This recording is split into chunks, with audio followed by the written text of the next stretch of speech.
Our next speaker is Sandy Rennie. He has taught electrophysical agents theory and practice for over 30 years in undergraduate and graduate entry-level physical therapy programs, as well as providing professional development for practicing physiotherapists. His passion for playing with your parameters extends to this presentation. If you take the time to make adjustments, your treatments just might work better. Sandy.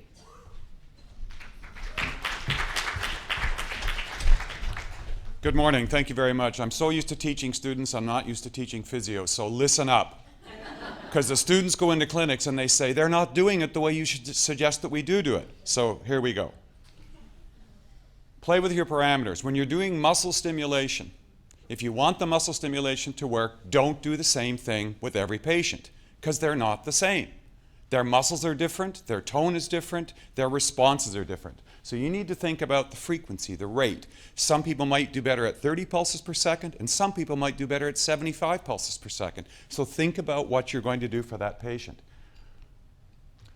Pulse duration or pulse width. Sometimes it needs to be wide, like 450 or 500, and sometimes it needs to be narrow, like 200. Some of our stimulators are too limited in what they offer, but this is the sort of thing you need to adjust.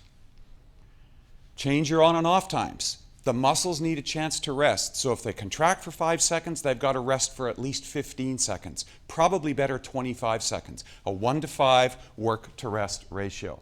And finally, move your damn electrodes. If you're not getting that muscle to contract, you're not in the right spot. Have you ever thought about that? Think about moving your electrodes. You could move them 2 millimeters and it'll make one heck of a difference.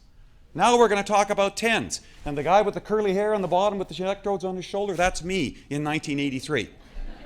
And I'm still getting TENS on my shoulder.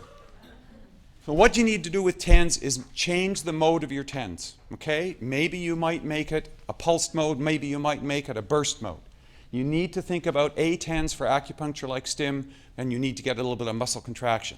You need to think about modulated modes when the patient starts to habituate. When they habituate, that means the TENS is no longer effective.